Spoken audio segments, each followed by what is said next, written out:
manger un peu? Regarde, faut pas rester comme ça.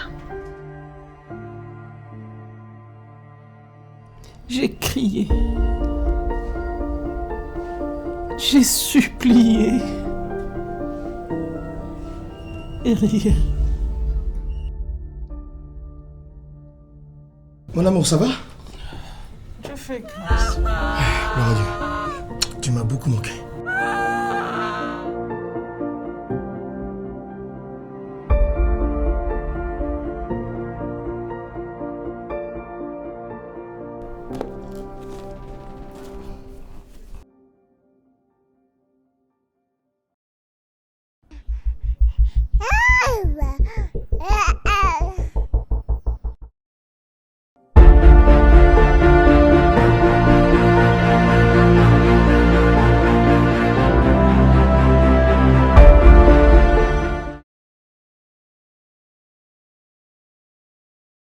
Dans le silence, tu parles est bien plus qu'un film. C'est une douleur transformée en espérance. C'est l'histoire d'une femme qui a vécu une fausse couche dans le silence et l'incompréhension. Aujourd'hui, elle voudrait redonner foi et tendre la main à toutes les femmes qui souffrent en silence. Dans cette interview exclusive, je voudrais donner la parole aux 3 femmes au cœur de ce film. Louisiane Pézo, Déborah Pézit et Lila Pézo. Merci, je suis Louisiane Pézo. D'autres me connaissent sous le nom de Issa et Ngonda aussi. On m'appelle Déborah Pézi. Je suis comédienne de formation. Je m'appelle Lila Pézo. Je suis productrice de cinéma, on peut dire, cinéaste aussi de formation. Alors, c'est une idée qui m'est venue spontanément comme ça.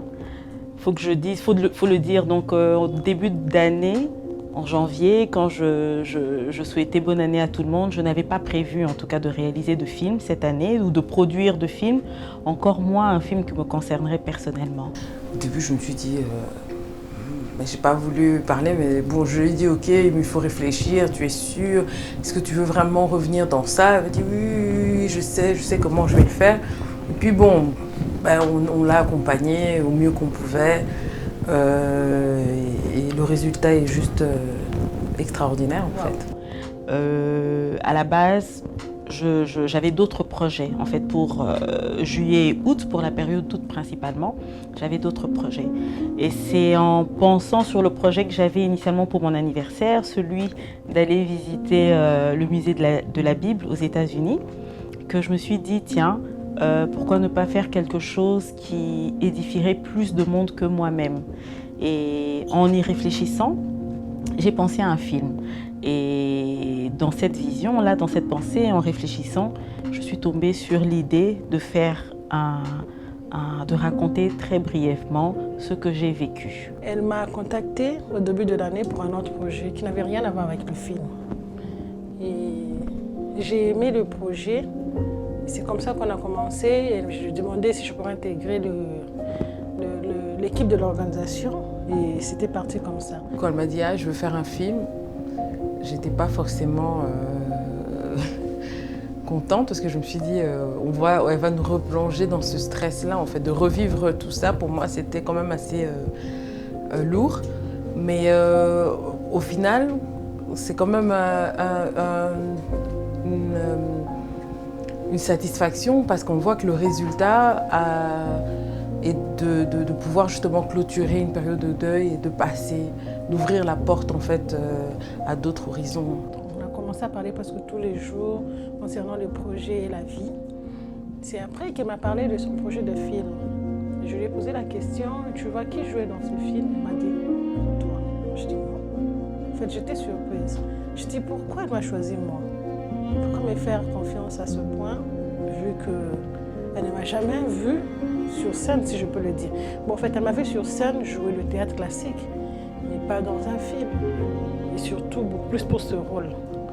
Et je me suis dit, ça, c'est un défi à relever. Et donc, c'est comme ça que c'est parti. Quand on discutait pour l'actrice principale, pour moi, Déborah, c'était juste clair que ce soit elle parce que on a développé aussi une certaine proximité avec elle sur un autre projet.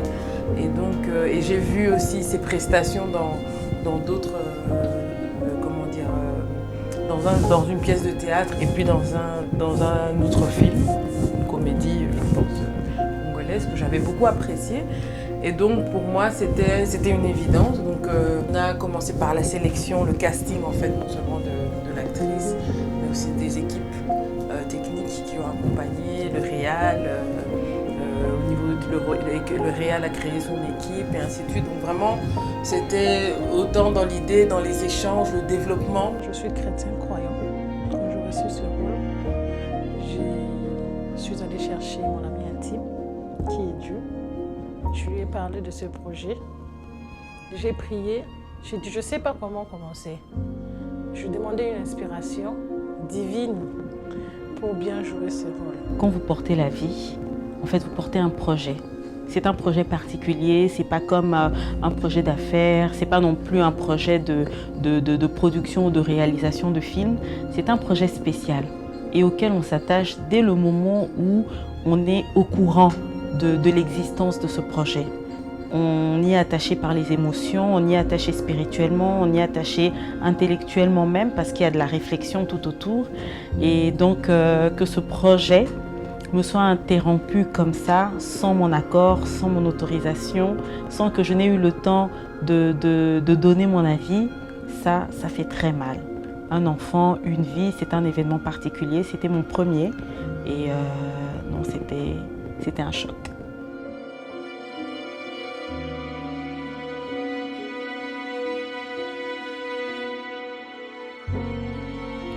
Je l'avais imaginé 1000 fois. Son prénom, son rire, ses premiers pas, sa main dans la mienne. Au tout début, c'était un choc qui a perturbé ma foi en fait. Parce que j'avais confiance en Dieu pour la protection de cet enfant et je croyais en fait que cet enfant vivrait. J'avais déjà une idée de prénom et je commençais déjà à faire des achats et je priais. Et donc sur le plan de ma foi, ma foi a été très secouée parce que je me suis sentie abandonnée par Dieu. Je me suis sentie trahie par Dieu également et il a fallu du temps en fait pour comprendre, pour regarder l'événement autrement, pour essayer de le voir, pas avec la blessure de mon cœur, mais essayer de le voir avec l'œil de Dieu en croyant sur ses desseins et sur ses plans de bonheur pour moi. Et donc j'ai eu la phase où j'ai chuté et petit à petit, avec cette douleur, j'ai réussi à remonter la pente. Quand tu dis dans ta parole, invoque-moi, je te répondrai.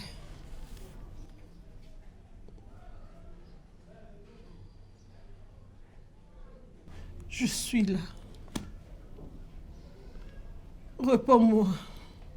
Pour mon entourage, je dirais ma mère, ma sœur et quelques personnes qui étaient là présentes. En tout cas, c'est des personnes qui ont vraiment essayé de me soutenir hein, comme ils le pouvaient. Chacun a géré la douleur à sa façon. En tout cas, chacun a géré la douleur à sa façon.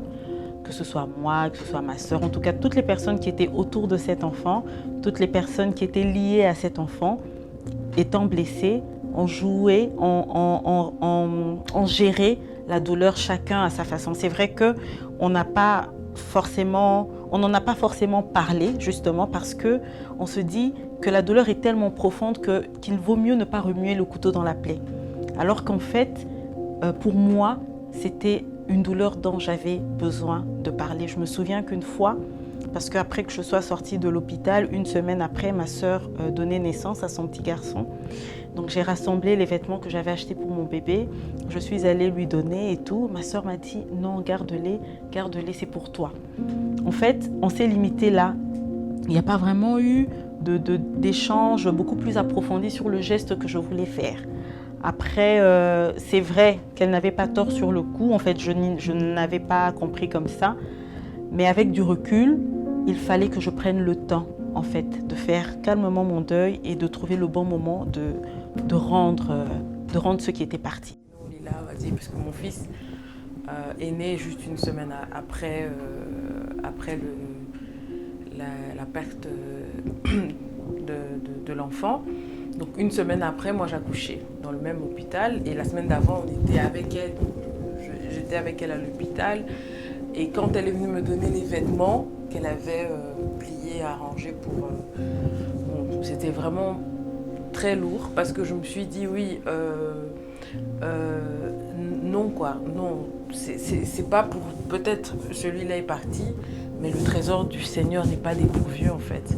C'est-à-dire que Dieu va remplacer les années qui ont été dévorées et ça va venir. Donc garde-les. Et, bon, après cette scène-là, moi je ne l'ai pas vécue comme ça. C'est quand on voit maintenant ce qu'elle a vécu seule dans son silence, à déballer, à regarder chaque vêtement. J'imagine la douleur. Le pire, ce qui fait encore plus mal, c'est de voir de se dire qu'en fait, quand elle a fini ça, elle est sortie, elle a essuyé ses larmes, elle est venue avec le grand sourire qu'on connaît de Louisiane, à raconter des blagues, avec vraiment toujours bien maquillée, très bien habillée et tout, vraiment forte. Mais alors que dans le silence, elle vivait tout ça. Moi, c'est quelque chose qui m'a vraiment frappée.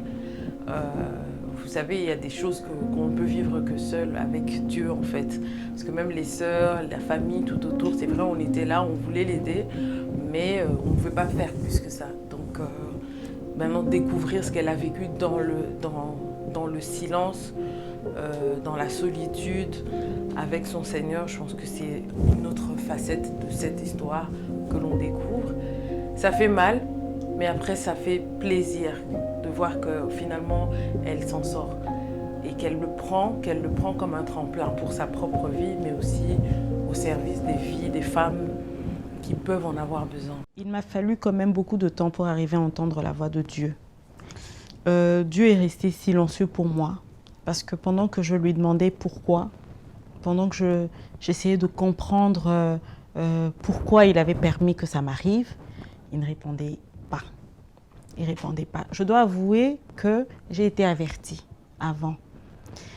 3 jours avant que le médecin nous annonce cette nouvelle, j'étais en voyage à Dubaï et j'ai fait un rêve. J'ai vu cette scène où le médecin nous annonçait que le cœur du bébé ne battait plus. Je l'ai vu à 2 reprises la même soirée. Et à mon réveil, chaque fois que j'ouvrais les yeux, je me disais, mais non, c'est pas possible. Et je murmurais une prière en disant, Seigneur, prends soin de mon bébé. Et quand c'est arrivé, c'était le silence total de Dieu. Il ne disait rien. Il ne me parlait pas, mais dans ce silence-là, je ne vais pas dire il essayait, mais il y avait un travail de guérison dans mon cœur.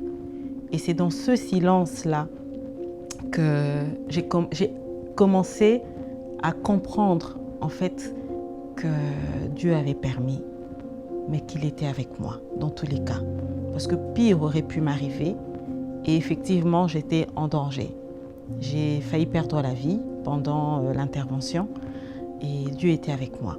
Il m'a emmené à regarder cet aspect-là, à voir ce côté-là de la circonstance, à me souvenir qu'il m'a gardé en vie malgré tout, à me souvenir qu'il m'a gardé en bonne santé. Et avec le retour du médecin qui me disait que je n'avais rien perdu, que je pouvais encore envisager d'avoir des enfants. Et c'est dans ce silence-là, en fait, entre Dieu et moi, que l'espoir a commencé à renaître, que l'amour pour lui, Dieu, parce que j'étais fâchée, je dois le dire, et l'amour pour moi-même, parce que je me condamnais à un moment donné. Je me disais peut-être que j'avais trop marché, peut-être que j'avais mangé quelque chose qu'il ne fallait pas. J'ai peut-être été irresponsable.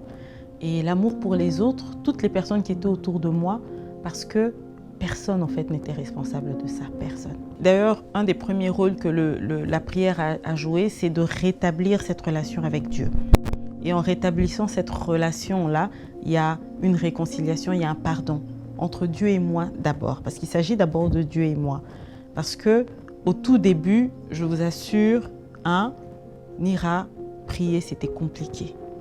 Parce que je vais me tenir devant Dieu pour lui dire quoi? Lui dire merci?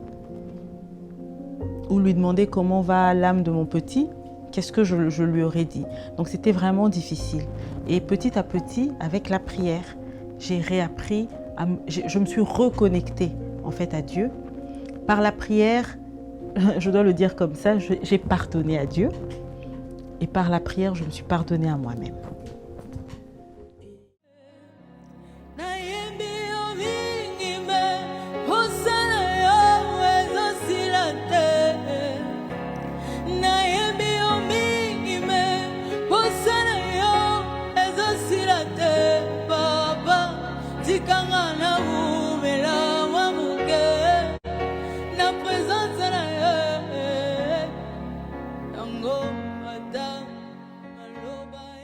S'il y avait un autre titre à proposer, je dirais le deuil interdit. Le deuil interdit parce que très peu de personnes, surtout les personnes qui ne sont pas passées par ça, très peu de personnes comprennent en fait cette douleur-là. Très peu de personnes comprennent le besoin de faire ce deuil parce que c'est un deuil. On n'a peut-être pas porté ce bébé, on l'a peut-être pas entendu pleurer, on n'a pas entendu ses cris, mais c'est un être qu'on a aimé, qu'on a chéri et qui s'en va. C'est un deuil. Et très souvent, ce qu'on entend à côté, c'est les réactions que moi j'ai entendues, c'est « Oh, mais de toutes les façons, il était pas né, de toutes les façons, tu l'as pas porté, donc il n'y a pas de deuil, de toutes les façons. » Et même à l'hôpital, certaines infirmières ont été un tout petit peu maladroites et tout. Donc c'est parce qu'on ne comprend pas. On ne comprend pas cette douleur. Donc c'est pour ça que j'appelle le deuil interdit.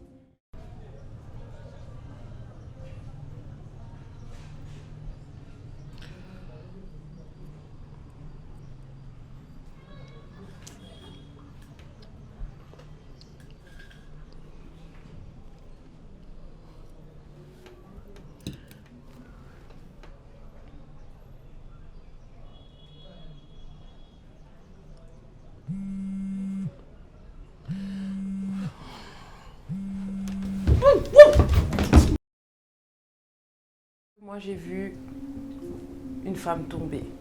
Vraiment, je l'ai vue tomber. Alors, mon rôle était un peu mitigé parce qu'en même temps, en tant que sœur, tu n'as pas envie de lui dire « Ah, tu es tombée, moi aussi je tombe avec toi, je veux pleurer. » Parce qu'au fond de moi, je pleure, j'ai envie de tomber, j'ai envie de... Mais je ne peux pas parce qu'en fait, le plus tôt elle se relève et le plus tôt on y va. Donc pour moi, c'était plus important de dire « Oui, tu peux te relever. » Mais en même temps, c'est pas forcément ce qu'elle veut entendre ou ce qu'elle a besoin d'entendre parce que c'est une période de deuil qu'elle doit vivre pleinement. Donc c'était ce côté un peu mitigé. Et cette résilience-là, c'est cette résilience que on doit pouvoir retenir de quel que soit le coup que tu reçois de la vie, quel que soit le coup que l'on t'impose. Parce que quelquefois, c'est des choses qu'on n'attend pas que les gens, des personnes extérieures nous imposent. Quelle que soit la douleur de ces choses, il y a de l'espoir, il y a un moyen de se relever. Ça peut être dur, ça peut être difficile. Lorsque la vie te met à genoux, c'est justement la bonne position pour prier et puis se relever et reprendre la route. Et c'est ça, c'est vraiment, moi je pense que c'est le plus beau message que je retiens en fait de cette histoire, de son histoire. Et j'espère en tout cas que déjà ce jour-là, il y aura spontanément des témoignages qui sortiront de là et je suis sûre que beaucoup de femmes seront fortifiées à travers cette histoire. Ce que j'aimerais qu'on retienne, c'est que les douleurs existent. Chacun traverse les douleurs à sa manière. Il y a des douleurs qu'on ignore, mais ce n'est pas parce qu'on les ignore qu'elles n'existent pas. Ce n'est pas parce qu'on les ignore qu'elles ne détruisent pas. Ce n'est pas parce qu'on les ignore qu'elles ne sont pas capables de tuer. Mais le plus essentiel ici, c'est après être tombé, c'est de savoir se relever. La Bible dit, 7 fois le juste tombe, 7 fois il se relève. Ce tomber là, c'est pas que dans le péché, c'est dans les problèmes, c'est dans les situations qui nous terrassent, qui nous mettent par terre. Tomber est une chose, se relever en est une autre. Ce que je veux qu'on retienne, c'est qu'une femme est passée par une situation terrible, qui l'a mise par terre. C'est une femme comme vous, qui a du sang dans les veines, noire, blanche ou grise, c'est pas important, mais qui à la fin a réussi à se tenir debout, à continuer sa marche. Et elle n'a pas continué sa marche seule. Elle a pris d'autres personnes par la main, avec l'aide de Dieu bien entendu, elle a continué à avancer. Donc ce que j'aimerais dire aujourd'hui, c'est foi, espérance, amour. C'est encore possible tant qu'on est vivant. Yes.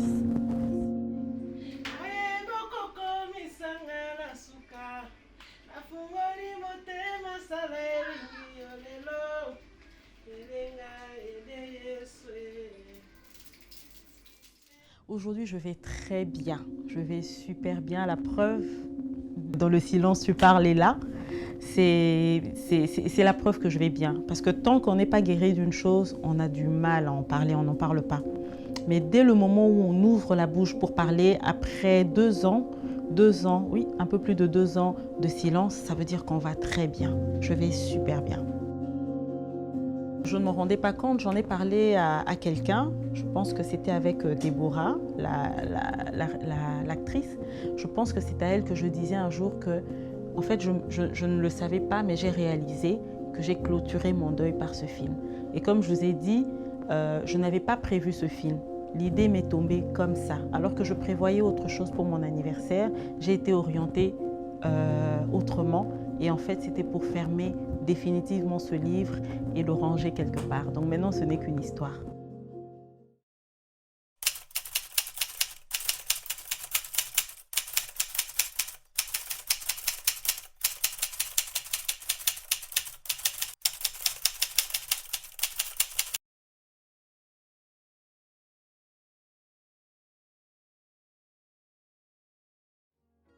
J'ai débuté ma carrière en 2009 au sein de la structure Le Béjar.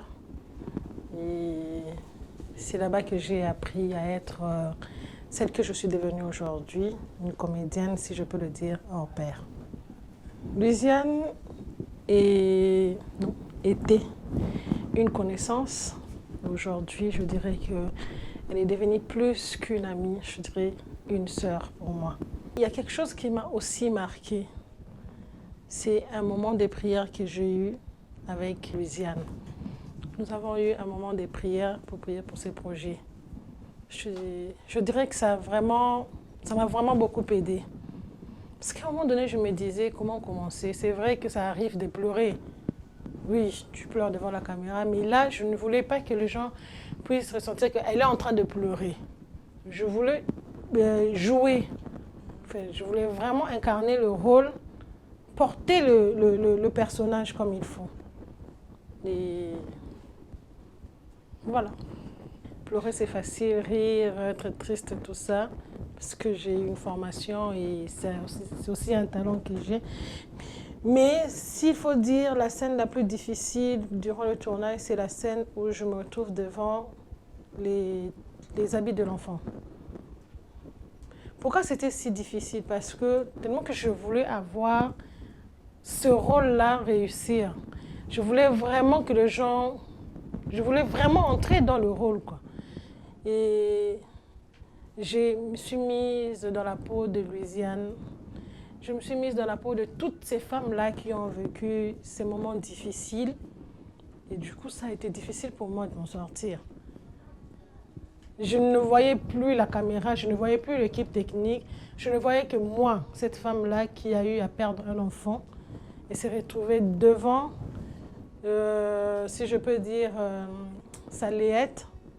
C'est un shopping qu'on aime beaucoup, hein, quand il faut faire le shopping pour l'enfant. Et tu te retrouves devant ce colis-là sans enfant. Et comment faire pour s'en débarrasser et tout. Donc c'est vraiment la scène qui m'a vraiment choquée. Ça n'a pas été facile pour moi. Ça m'a beaucoup appris, beaucoup. Et ça a même changé ma façon de voir les choses. Ça a même changé ma façon de prier, ma façon de parler avec Dieu, ma façon de voir les choses. C'est vrai qu'on se lamente beaucoup quand une chose arrive, mais on oublie qu'on dit toute chose concourt au bien de ceux qui aiment Dieu. Et lui seul sait pourquoi il permet qu'une chose t'arrive. Nous, on voit directement le présent, mais on ne sait pas peut-être ce qui est caché. On ne sait pas pourquoi Dieu a permis que cette chose t'arrive. Peut-être qu'il y a eu pire que ça, mais nous, on ne voit pas ça et du coup, on perd la foi et tout. Mais aujourd'hui, après avoir joué ce rôle, après avoir discuté pendant un long moment avec Louisiane, j'ai compris que Dieu agit à sa manière. Et il faut laisser les choses couler comme ça. Garder juste la foi. Parce qu'un chrétien ou un croyant sans foi, on ne peut pas vivre. Donc la vie, c'est la foi. La vie, c'est l'amour. La vie, c'est l'espérance. Quand on n'a pas la foi, on n'a pas l'espérance, on ne peut pas vivre. Le titre, c'est « Dans le silence, tu parles ». Tu as eu un long moment d'inquiétude, tu t'es posé plusieurs questions, tu n'avais pas de réponse. Et en fin de compte, il y a Dieu qui te parle Et ça te permet de quitter ces moments de deuil, de mettre fin à ton deuil et de retrouver la joie de vivre, de continuer. Tu te dis, même si je n'obtiens pas ce que je voulais maintenant là, je sais que Dieu est là, il existe, il m'entend et il va me donner au moment opportun.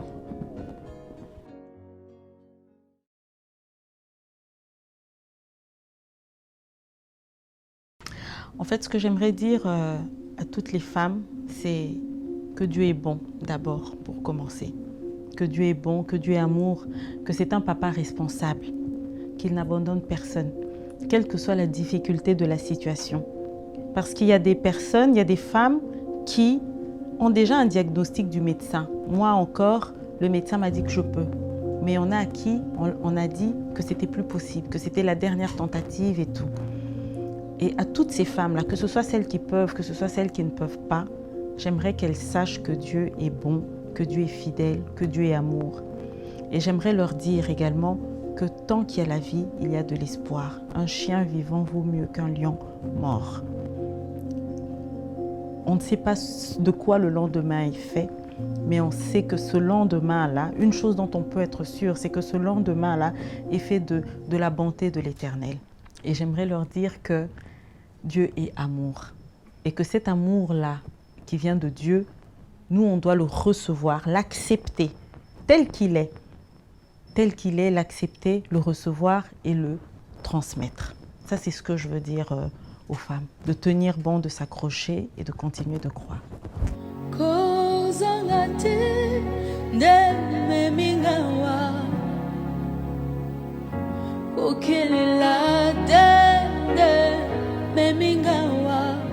Mais c'est plutôt une histoire d'un cœur rempli qui m'emmène ici.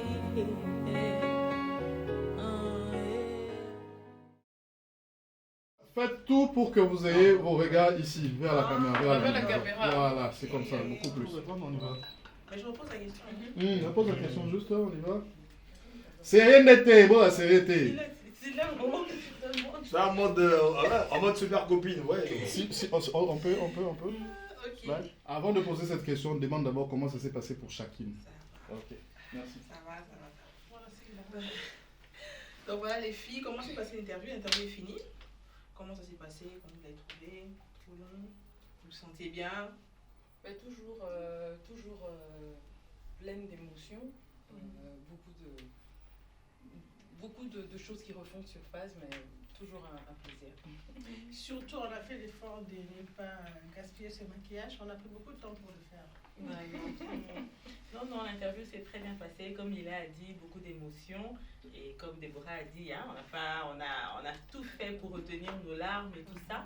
Mais franchement, c'était très bien. Et c'était très bien et j'ai même trouvé que c'était court en fait parce que quand tu as dit que c'était fini, je me suis dit oh il n'y a plus de questions. En fait c'était tellement intéressant, on était toutes plongées dedans, même les filles à côté qui étaient supposées faire des petits commentaires mais qui n'arrivaient pas parce qu'elles étaient vraiment dans le... La satisfaction que j'ai. Bouton on a au Kanamoto. Ouais, c'est un. Il y a satisfaction. C'est offert. Il y a satisfaction. Non, c'est la satisfaction. Satisfaction quand même. Caméra est comme Mais il y a mieux comment vous l'avez dit. Caméra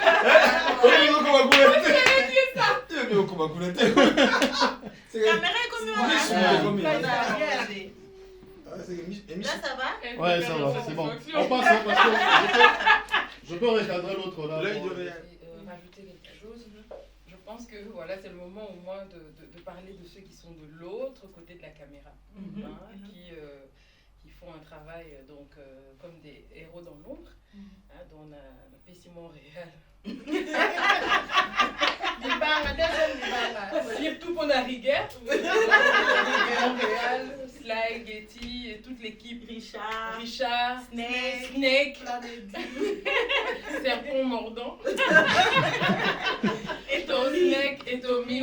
Voilà, Tommy. Non, mais il y a Zoé qui sont de l'autre côté. Si, il y a Zion, voilà, il y a Zion, Zoé qui sont là, toujours soutien moral les uns à dans l'esprit qu'a Nadia, mais ça c'est les sponsors. Maintenant on a parlé des gens derrière la caméra. Maintenant on va parler des sponsors et des partenaires. Donc Nadia, Lady Nadia, qui a cru en ce projet, voilà. qui a soutenu. Et puis, bien entendu, le centre, la fondation Licabo qui accompagne comme des partenaires. Et Cinébuzz. Cinébuzz, et puis d'autres partenaires aussi, peut-être à venir, on ne sait jamais. Donc voilà, salam et à trop.